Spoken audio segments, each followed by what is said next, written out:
Welcome to the Create a Movement podcast with your host, Ross Middleton.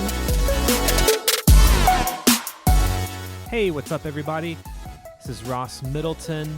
Today we have a great interview with a good friend of mine, pastor by the name of Jon Elswick, pastors a church in Davie, Florida, the suburbs of Fort Lauderdale called Crossway Church.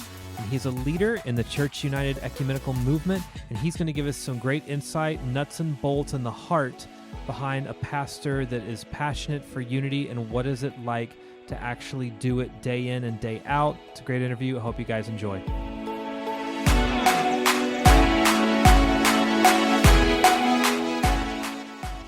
All right, I'm sitting here with my friend, Jon Elswick. Jon, tell me a little bit about yourself. All right, I'm a dad of 2 adoptive kids. I'm a husband to my wife, Melissa. We'll be married 17 years this year, and a pastor of Crossway Church in Davie, which is just outside of Fort Lauderdale.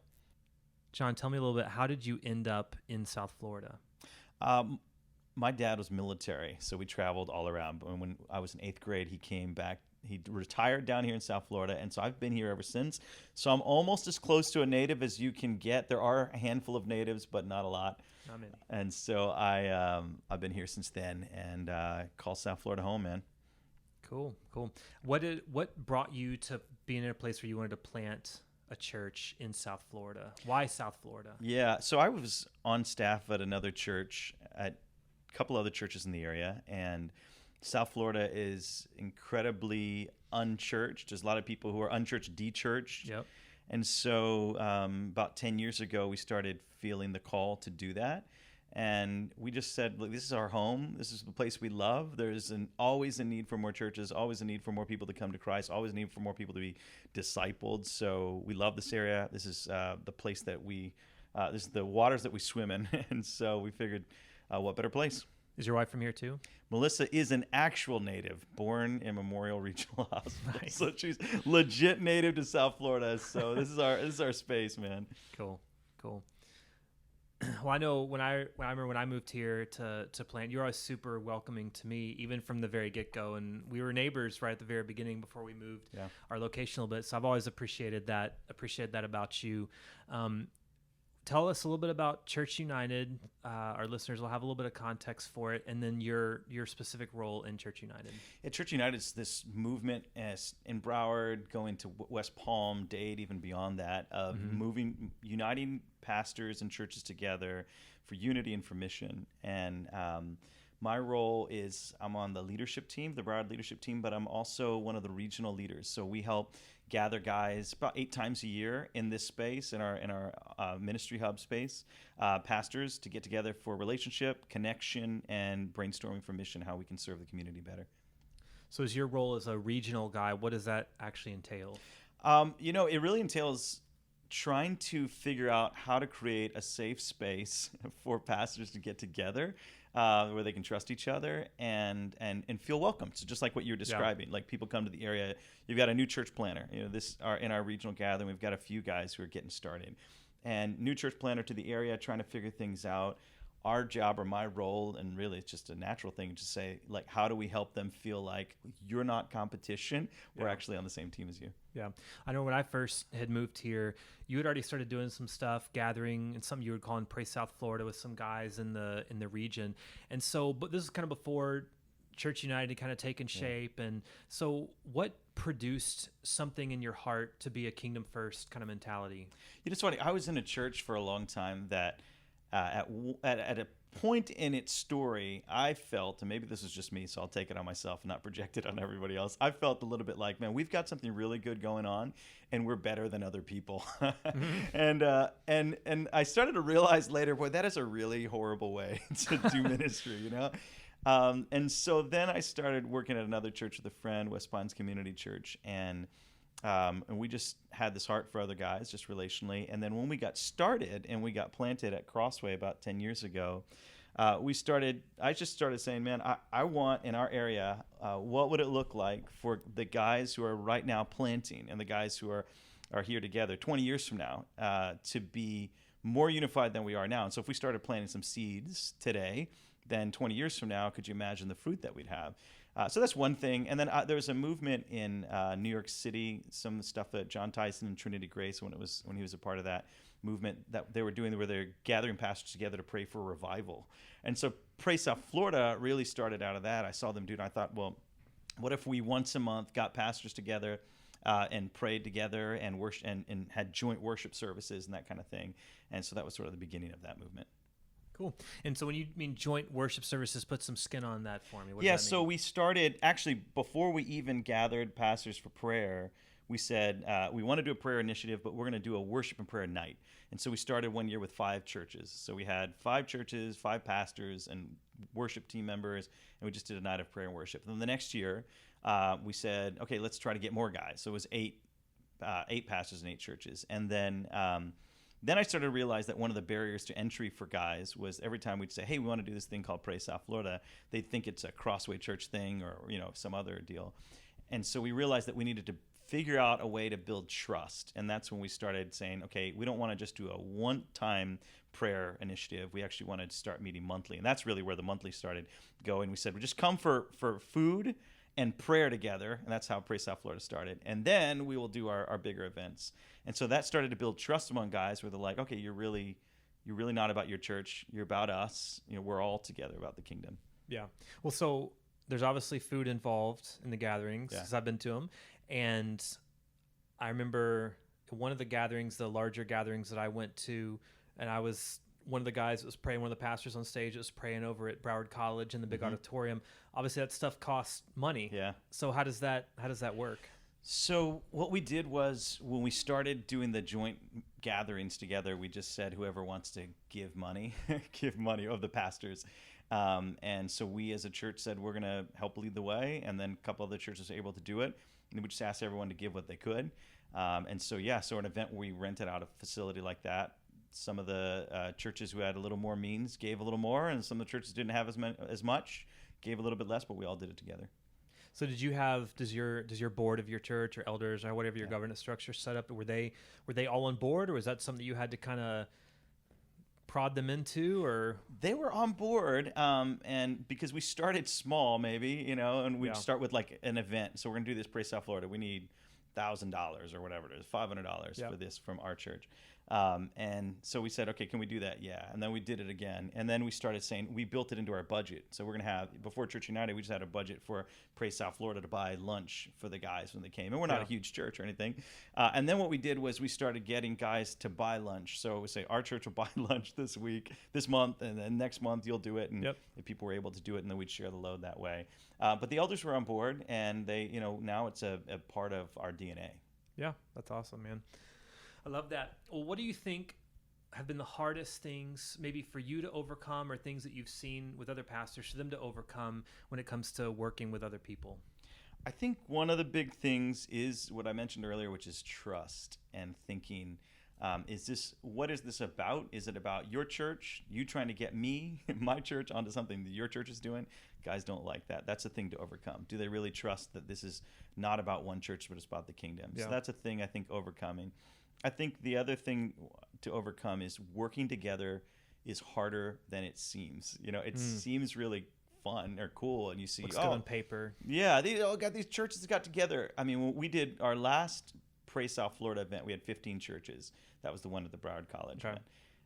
The amount of logistics behind the scenes to make that happen was massive.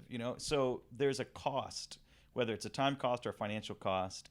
And every pastor that I know is like busting it, working hard to try to see the kingdom advance through the expression of the local church that they're leading. And you have to give some of that for the bigger picture. And that's hard to get people to see that sometimes.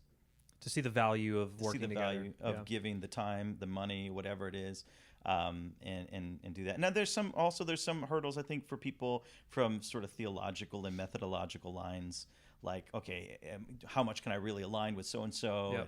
And what are the levels so that we can work together or not work together? And those are things that we've had to work through and still are working through. Yeah. Can you speak to that a little bit? Yeah, for us, we've just said, there are things that are distinctives of Crossway Church that are not the same distinctives of another church. And I would say, man, I don't really agree with that, or I wouldn't do it that way. Yeah. But at the essence of the core, believe Jesus is the way to salvation. We believe the Word of God is inerrant, and we believe that it's salvation by grace through faith. So those are those key things. If we can agree on those things, the essentials, then the non-essentials we can put down for a minute and realize that we're all part of the body of Christ. So so that's kind of how we look at it. Yeah, that's great. That's great. What do you what are some things that God has done in your heart as a result of Church United and working with other pastors? My mind is very easily consumed with everything having to do with our church. I could think about our church, like all day, every day, and I could think about how to build it and what I need to do and all this kind of stuff, how to disciple better and all this. Every time I step into a space of Church United, whether it's a regional gathering or a larger gathering, it's like, it's like looking at the forest and not just the tree in a sense, you know, like I'm stuck on the tree. I've got this tree that we're working on. And I start to realize, man, there's just this bigger forest out there. And I'm constantly reminded of how big the work of God is in South Florida and across the world. Oh. And like, my part matters, but I'm a small part of this bigger thing he's doing. And I think that helps bring some humility to my heart, helps me slow down sometimes and remember like God's in control, and it helps me also learn to appreciate different expressions of the church, because that's the other piece. Like in our prayer gatherings, if you spend time praying, you'll hear like the charismatic praying a particular way. You can hear the Presbyterian, the Baptist, like everyone has this distinctiveness. And when you hear it, you're just reminded like, man, this is beautiful. Yeah. It's not just the way I do it. Like, there's this whole beautiful expression that represents the body of Christ, and that's a good thing. Yeah, that's really cool. What are some things that you are hoping to see come out of Church United? Is still this kind of movement of ecumenical gathering of churches is still in its infancy, hopefully. Yeah. What are some things that you want to see come out of it? Some of the things that we're seeing, and I think we want to see multiply, right? So I want to see pastors in our area feel like they have a safe place to be authentic and be real and be themselves and be prayed for, that they can go to. So that's what our regional gatherings. We actually recently shifted our regional gatherings. Before, it was, when it started Praise South Florida, it was any ministry leader and pastors. And so recently, the last 2 months, we actually made it just lead pastors, because we want to make it just a little bit more of a safe place, Yep. So I want every guy in our area, this is this area that I'm helping to lead, to feel like, hey, if I went there, those guys are for me, and they're praying for us, and they're with us. So I'd like to see that multiplied. No pastor should feel like he is alone. No pastor should feel like they're alone. They should always feel like there's people around them who can rally around them. And so that's a big thing. Man, that would be a win, right? Like if 10 years from now, every pastor's like, there's a place, and I know they're for me. Yeah. That's big. How much of the loneliness do you think is self-inflicted from people not working with other pastors? I think it's massively self-inflicted. I think it's we are so busy, and you start thinking to yourself, well, do I really have time to get lunch with that other guy when I have to meet with all these other people? Yep. And I think there's a piece of competition that we don't like to talk about, but we all wrestle with, Sure. So there's sometimes intimidation with other guys. Well, I'm intimidated. And so I think sometimes it is self-inflicted. I think also, though, sometimes we're just not sure what space we can go to. What space can I really connect with people? What are the environments where I could be? And so when we've invited people to our Church United regional gathering, oftentimes they're amazed that oh, wow, that sounds awesome. They just didn't know it was there. So I think some of it's self-inflicted, and some of it could just be, just lack of realizing that it's available. So we want more people to realize it's available and come. So I know many guys are part of larger networks or denominations or, whatever their flavor is. And so, some people are going to find that in those relationships within their network or their movement, and other people, maybe are not part of something else. And so they tend to find that in the Church United space.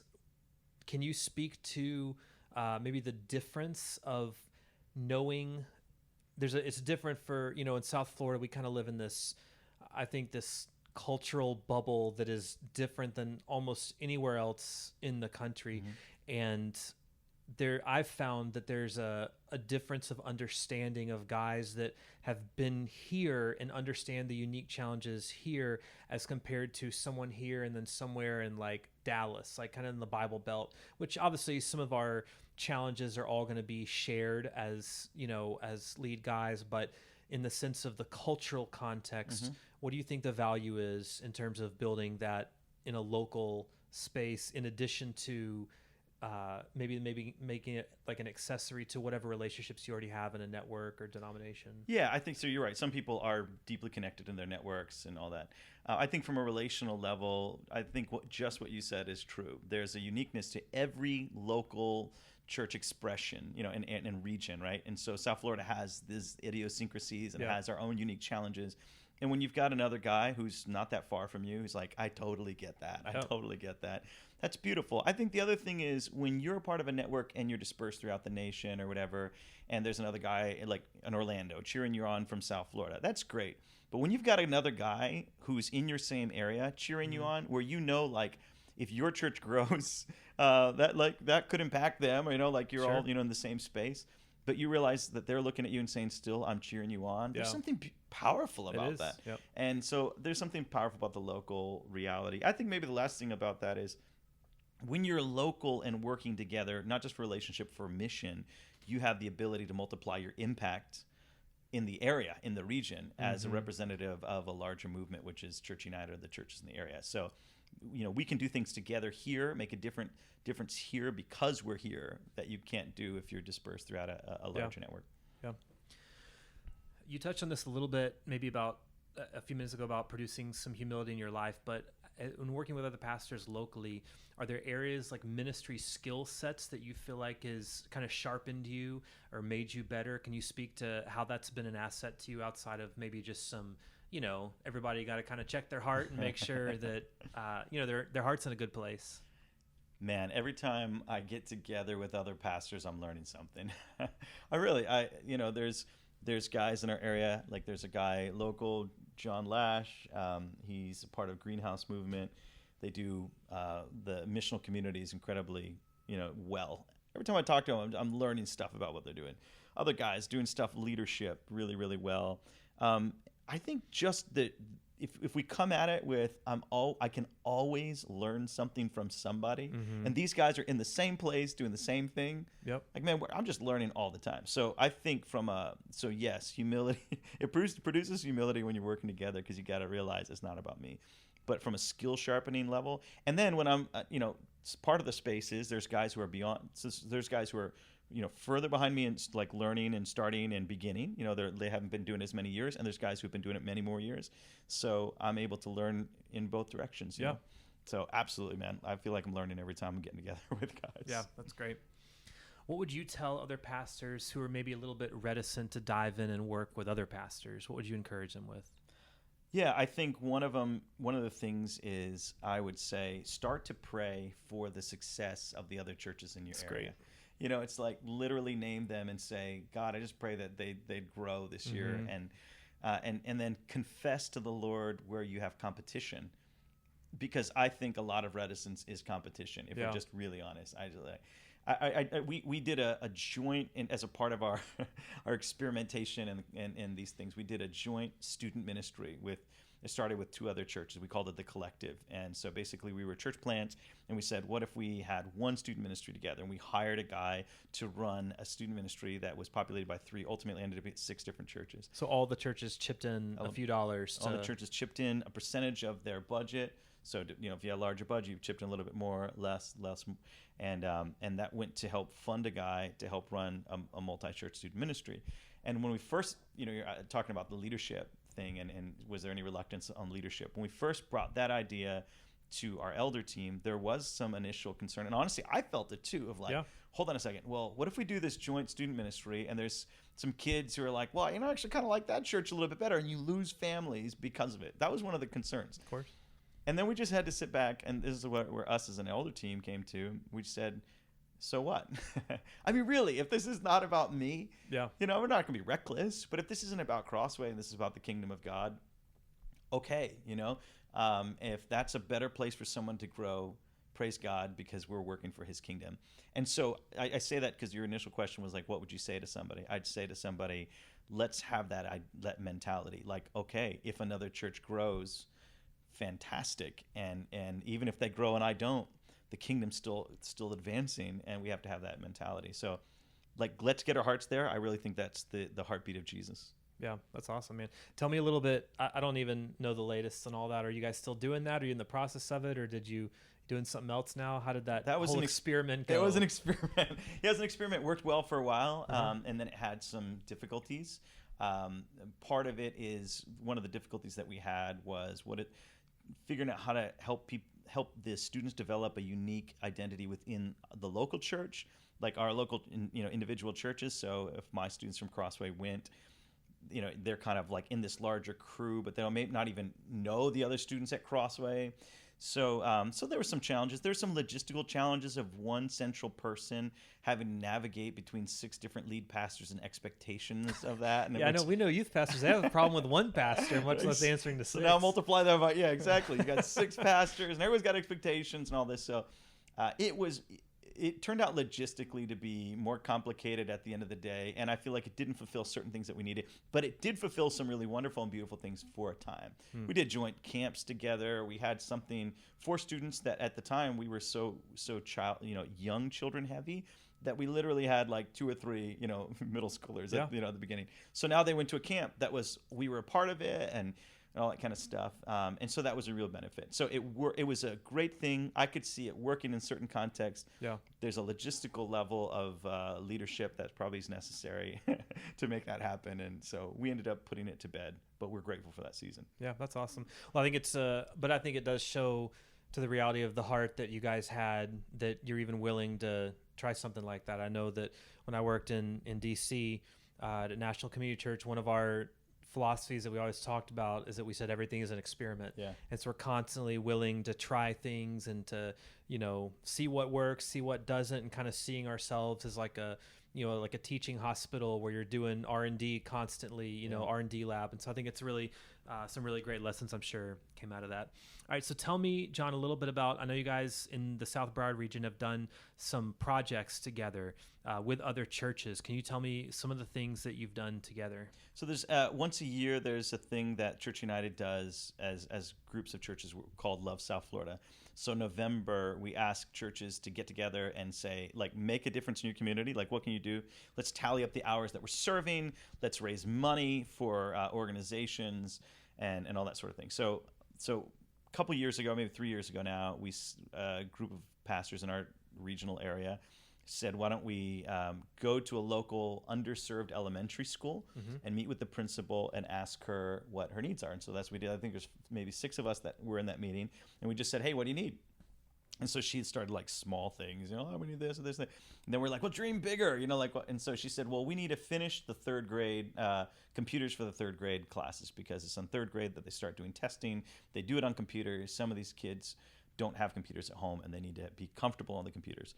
And so that was like $20,000. Well, honestly, none of our individual churches at the time could have just said, here's $20,000 to buy these computers. Sure. So we all went and said, we're going to raise the money. And so we raised $22,000, gave her a big check. And it was a beautiful thing. Like a TV show check. Yeah, like a giant check. And we built it up. We did a big night of worship, and we celebrated, and we invited her there. And we went back that next week to the school, and in the lobby of the school, because we had to give her the actual checks, not the giant checks. In the lobby of the school, they had the giant check hanging up, and it said, Love South Florida, and whatever. And they had told all the 3rd graders, and so they had written, to the churches, whatever, in this area, thank you so much. And so, like, all these 3rd graders wrote these thank you notes to the churches, and they realized, like, wow, God did this to them. So that was one thing. Then we took a year off, and then last year, there's a fantastic ministry in this area called Firewall Ministries that does after school tutoring for kids. And so we worked with them. I think we raised $28,000 with multiple churches in the area to help fund a portion of a new startup for them in a really difficult school in Fort Lauderdale. Cool. So is this, now I know that all the churches are not the exact same size. So again, is it raise as much as you can in your context? Is that how it works? Yeah. So we try to say, like, what's the goal? And then we go with some of the key churches and we say, what can you do? What do you think you can do? So we have that basic tally. And then we ask the others, okay, what do you think you can do? And then yes, as much as you possibly can. Yeah. And it's dependent on the size and the budget and all of that and the culture of that church. this year I was a little nervous if we were going to hit the goal, because it takes time to raise money and doesn't always come in right away, but by God's grace we did. But I was like, man, is this going to happen? And then we did, and it was a really beautiful thing. So yeah, but everyone does based on what they can do. And the person who does a little bit is just as valuable as the person who does more. And I think that's important for churches and pastors to realize, Yeah. I know I've found in interacting with other pastors and then the people in our church interacting it's funny because it seems like generally speaking, only the pastors are the ones that are kind of territorial at times or competitive. And the people in the church actually get super pumped about doing something with other churches. They don't really see those barriers as naturally as pastors do. Probably has something to do with our identity being wrapped up in the name and all that kind of stuff. But what did you see in your people? Like, was this something that they were like, man, we're doing this with 5 other churches in the region. That is so cool. I'm amped about giving some money to that. How was that different than maybe something you had raised money for on your own? How was the context different? I don't know if it was different from like a financial, like how much we raise. I think it is, we've been doing this for a while, especially at the beginning when we started doing it. You'd hear people say like, this is what it's supposed to be. Like you said, the people within the pews realize it and they feel it. They're like, yeah, we should be doing this. I think sometimes it's the pastors who are a little more reluctant. Yeah. So I think it affirms this thing inside of them that says like, we are really on the same team. And so they love it, that help. And when we do we call it a welcome party. It's like our first step meeting when you come to Crossway. That's one of the things we talk about. Like we say, we are same team. We're not just about. We don't believe that South Florida is going to be reached only by our church. Yeah, that it's going to be a movement of multiple churches. Sure. And so that's just it's part of our DNA now. But yeah, people love it because they realize this is the way it's supposed to be.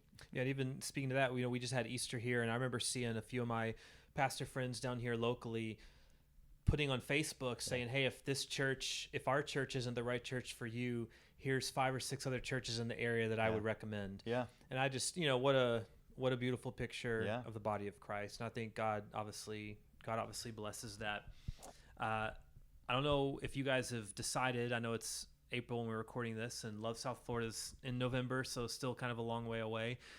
Do you know what's next in terms of a project that you guys are working on together? We haven't nailed something down just yet. So that's part of what we're trying to do is it doesn't just come from me.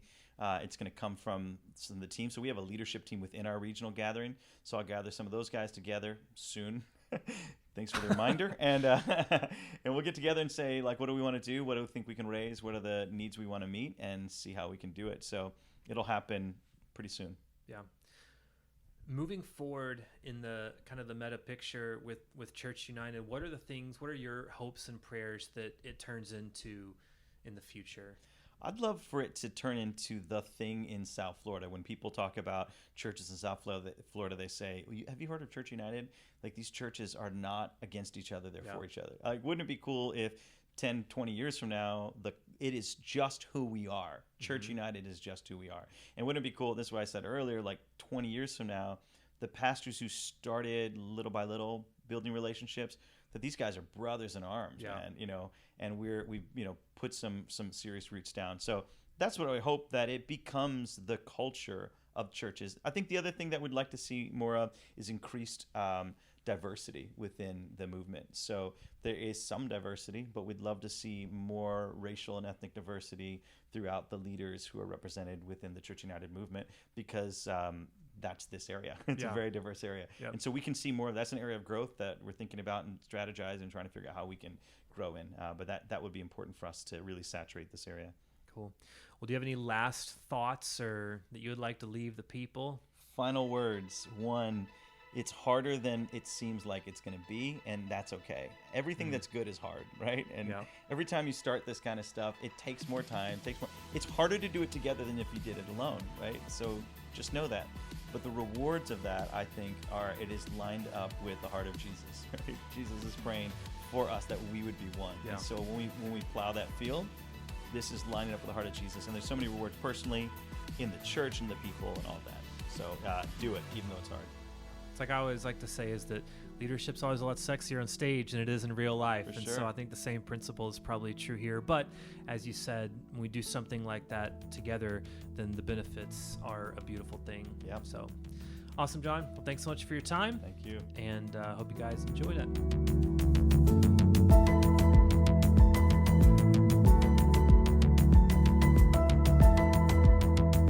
I hope that podcast encouraged you and challenged you. It's great to hear from my good friend, Pastor Jon Elswick, and some wisdom and insight on building together a unity movement. I hope it spurs you to do something in your own city. With that, we will see you on the next episode of the Create a Movement podcast.